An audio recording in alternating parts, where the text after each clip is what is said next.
When the psyche prepares for profound transformation, it does not announce itself with fanfare or clarity. Instead, it arrives as disturbance, as symptoms that appear pathological, as experiences that feel like disintegration. The conscious mind, trained to seek comfort and stability, interprets these signs as evidence of failure, breakdown, spiritual regression. But what if I told you that the very darkness consuming you now is not evidence of your decline, but the unmistakable signature of imminent awakening?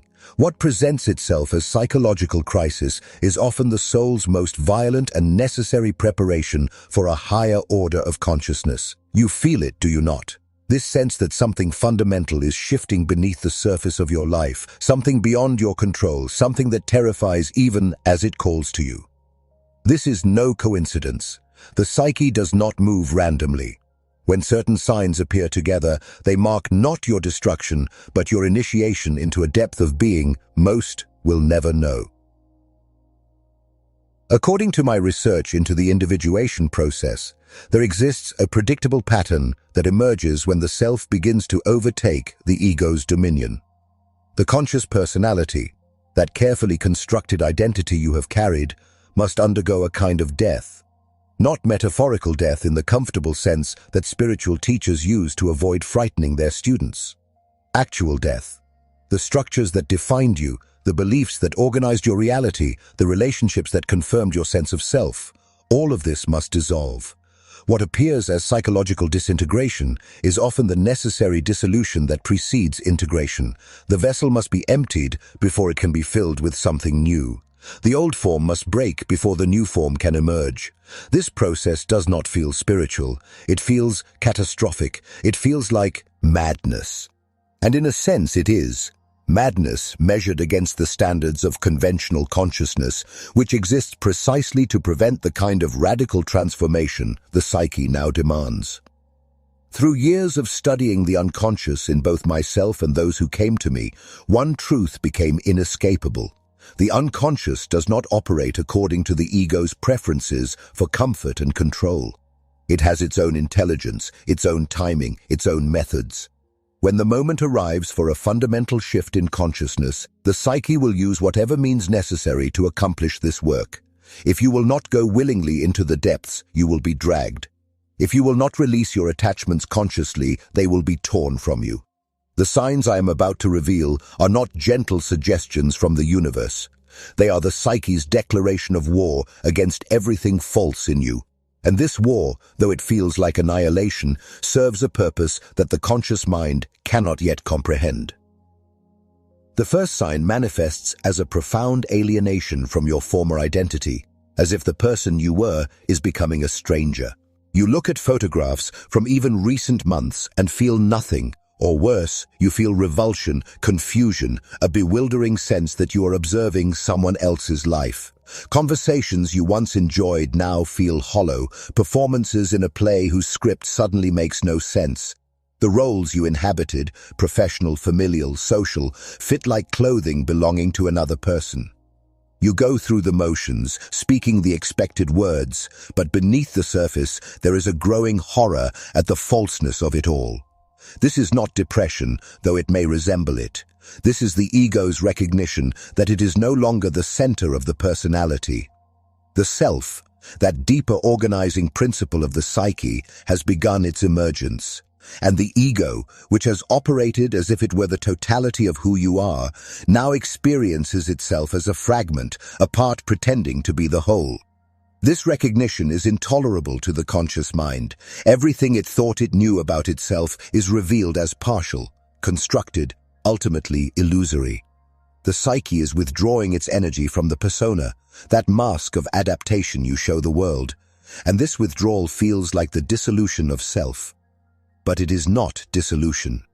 It is the beginning of something more authentic, something that cannot be contained by the old forms. What the ego experiences as crisis, the self orchestrates as necessity.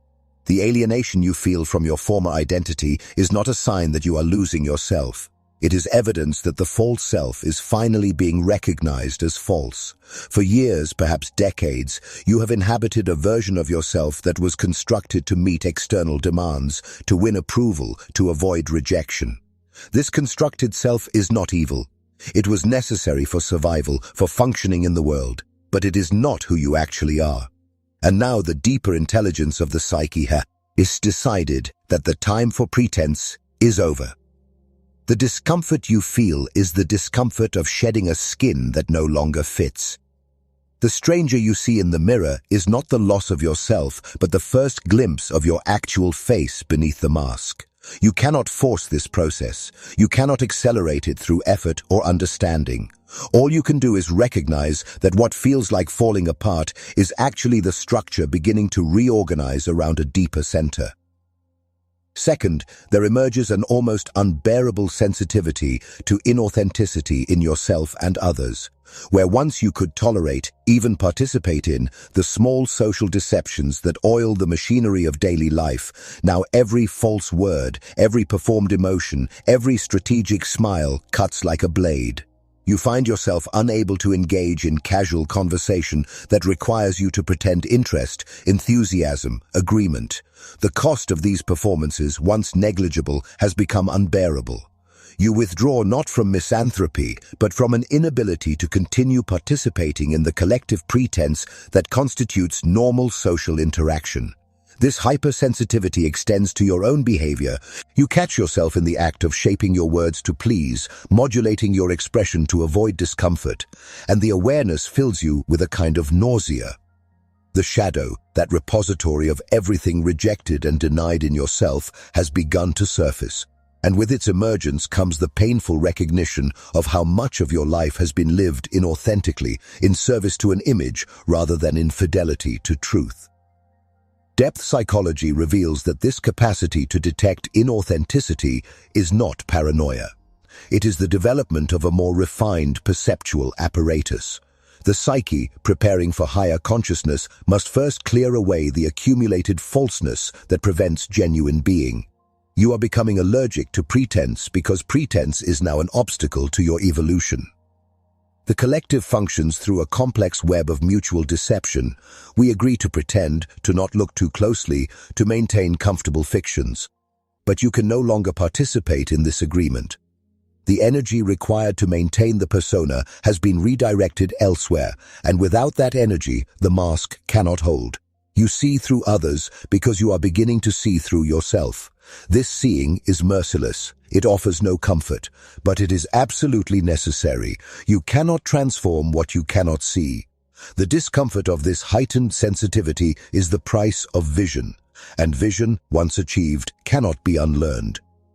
What appears third is a collapse of meaning in activities and relationships that once provided satisfaction. Projects that consumed your attention now seem pointless. Goals that motivated you lose their power. Relationships that felt essential become strangely hollow. You find yourself going through motions, completing tasks, showing up to commitments, but the juice is gone. There is a flatness to experience, as if color has drained from the world. The conscious mind interprets this as depression, and in phenomenological terms, it resembles depression. But the mechanism is different. This is not the numbing that comes from repressed emotion. This is the psyche's withdrawal of libido, psychological energy, from the old objects of attachment in preparation for redirection toward a new center of meaning. The self cannot emerge while the ego remains invested in its current structures. Those structures must be de-energized, rendered meaningless, before the energy can be available for the work of transformation. What became clear through decades of observation is that the psyche will not allow you to hold on to the old while reaching for the new. It demands total sacrifice. Everything that gave your life meaning, and I mean everything, must be placed on the altar and released. This is why the process feels like annihilation. You are not simply adding something new to your existing life. Your existing life itself must die. The relationships, accomplishments, beliefs, and identities that structured your reality must lose their power to define you. Only then can something deeper emerge to take their place.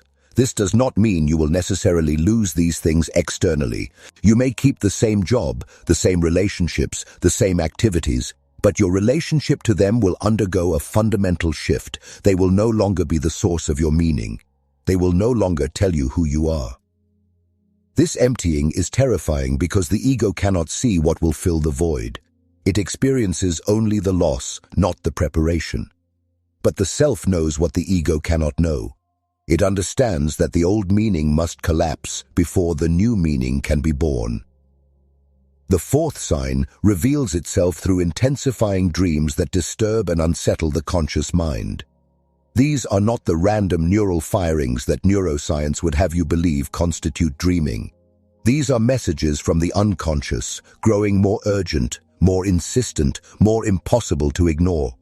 You may dream of houses with hidden rooms, basements flooded with dark water, structures collapsing, strangers who seem to know you better than you know yourself. You may dream of being chased, of losing control of a vehicle, of discovering you are naked in public. The specific symbols matter less than the emotional tone.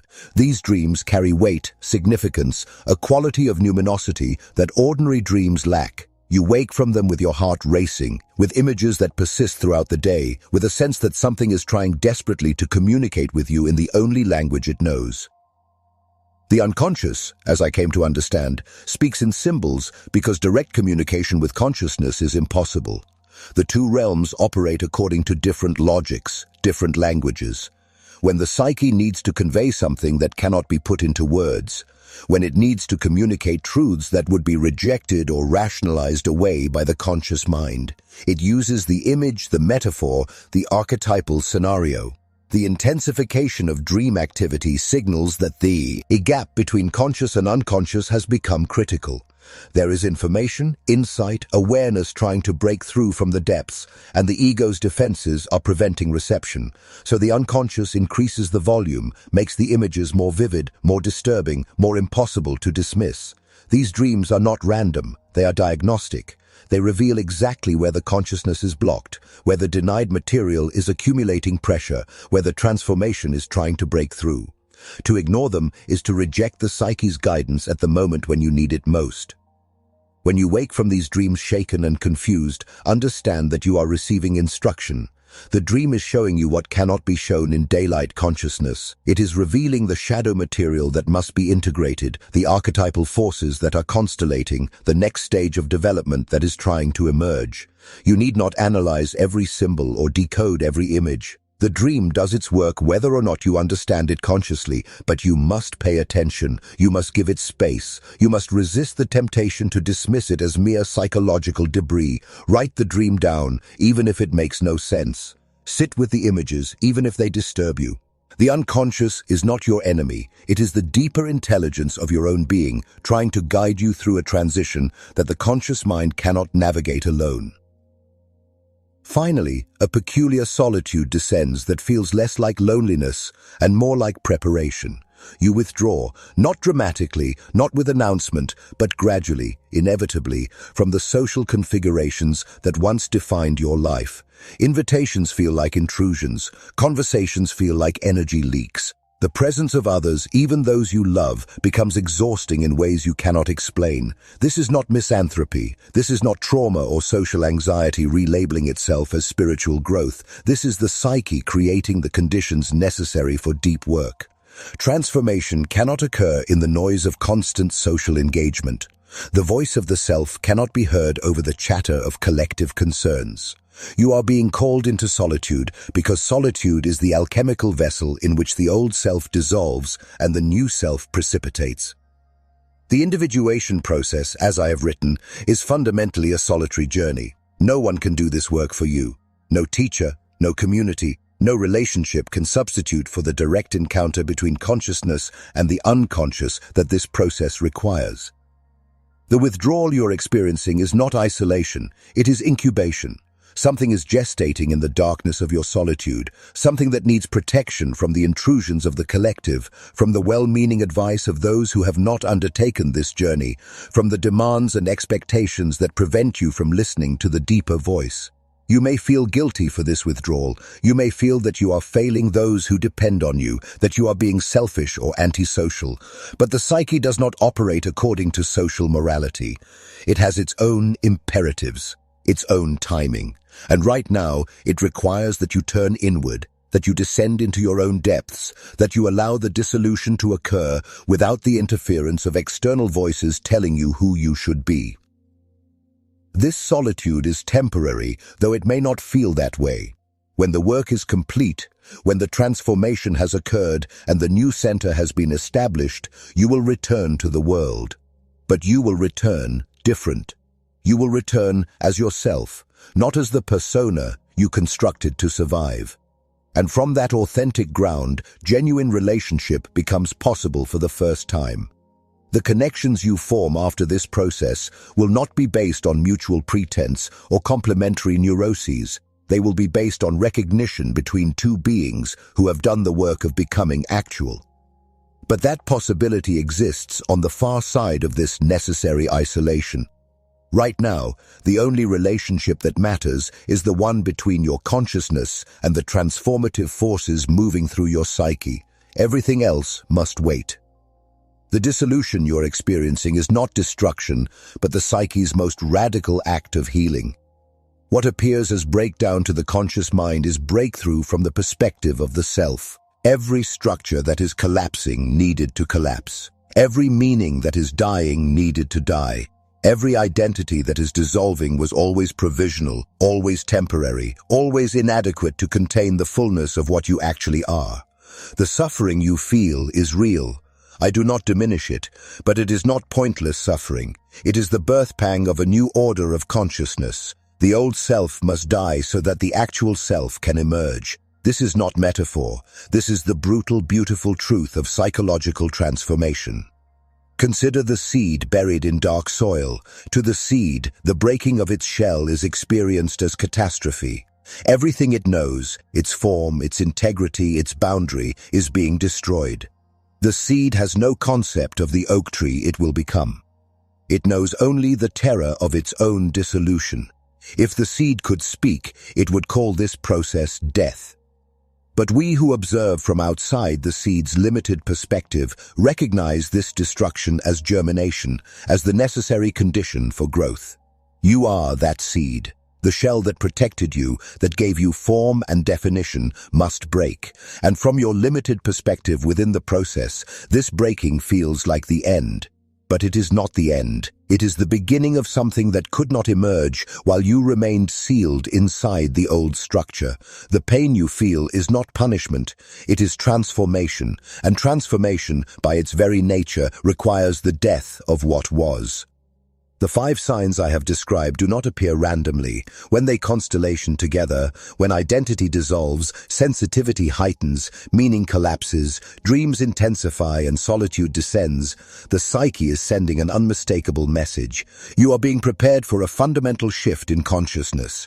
The ego, which has operated as the center of your personality, is being displaced by the self, that deeper or organizing principle that contains and transcends the conscious mind. This displacement is the goal of individuation. It is the purpose of human development from the perspective of depth psychology. But it cannot occur gently. The ego will not voluntarily surrender its throne. It must be overthrown, and the overthrow from inside the experience feels like chaos, madness, the end of everything. Only later, sometimes years later, can you look back and recognize these dark signs for what they were. Not symptoms of pathology, but symptoms of evolution. Not evidence of your failure, but proof of your readiness for something greater. You stand now at the threshold between who you were and who you are becoming. Behind you lies a life that no longer fits, a self that no longer works, meanings that no longer sustain. Ahead lies uncertainty. The psyche will not show you the destination before you commit to the journey. It requires faith, not religious faith, but psychological faith in the intelligence of your own depths. The darkness you are walking through is not random. It is purposeful. It is surgical. It is removing exactly what needs to be removed and leaving exactly what needs to remain. You cannot see this yet. The conscious mind cannot perceive the pattern while it is being dissolved and reconstituted. But something in you knows. Beneath the fear, beneath the confusion, beneath the grief for who you were, there is a knowing, a recognition that this is right, that this is necessary, that this is your path. the transformation will complete itself. The psyche that initiated this process will carry it through to its conclusion. Your task is not to understand it, not to control it, not to speed it up or slow it down. Your task is to endure it with as much consciousness as you can bring to bear, to witness the dissolution without identifying completely with it, to feel the pain without being destroyed by it, to surrender to the process without surrendering your awareness of the process. This is the razor's edge you must walk. Complete surrender leads to inflation or psychosis. Complete resistance leads to neurosis and stagnation, but conscious participation in your own transformation, feeling everything, denying nothing, while maintaining the witnessing awareness that observes even the darkest moments, this is the way through. The person you were is dying. Let them die. Grieve them if you must, but do not try to resurrect them. The life you built is crumbling. Let it crumble. Salvage what has genuine value, but do not cling to structures that can no longer contain you. The meanings that sustained you are evaporating. Let them go. New meaning will emerge, but only in the space created by the death of old meaning. This is not destruction. This is refinement. This is the psyche burning away everything false to reveal what is true, what is essential, what is real. You are being reduced to your essence. And your essence, though it feels small and vulnerable right now, is more powerful than any persona you ever constructed. The darkness will not last forever. The dissolution has an ending, though you cannot see it from where you stand. On the far side of this process, a new configuration awaits. A consciousness more integrated, more authentic, more capable of bearing the full weight of human existence without fragmenting into personas and projections. A self that is actual rather than constructed, that operates from essence rather than adaptation. This is what the suffering is purchasing. This is what the darkness is preparing. You are not being destroyed. You are being transformed into someone capable of carrying the consciousness that is trying to emerge through you. The 5 dark signs are not curses. They are initiations. They mark you as someone who has been called to depth, to consciousness, to the terrifying work of becoming real. Not everyone receives this call. Not everyone has the capacity to endure what it requires, but you do. The fact that you are experiencing these signs is proof that your psyche knows you are ready. It would not initiate a process you lacked the strength to complete. Trust that. When everything else feels uncertain, when every other ground has dissolved beneath you, trust that the psyche knows what it is doing. Trust that the darkness serves a purpose. Trust that what is dying needs to die, and what is being born deserves to live. You carry now what most will never know. The weight of consciousness in transformation, the terror of the threshold, the dark knowledge that nothing remains as it was. This weight is not a burden. It is an honor. You have been chosen by your own depths to undergo the work that creates genuine human beings from the raw material of persona and adaptation. The journey is not complete. The darkness may deepen before it breaks, but you are not alone in it. Every person who has walked this path before you walked through the same dissolution felt the same terror, doubted the same doubts, and they emerged. Not unscathed, but transformed. Not unchanged, but more themselves than they had ever been. This is your inheritance. This is your destiny. The 5 dark signs are not warnings to turn back. They are confirmations that you are, at last, on the path that leads home.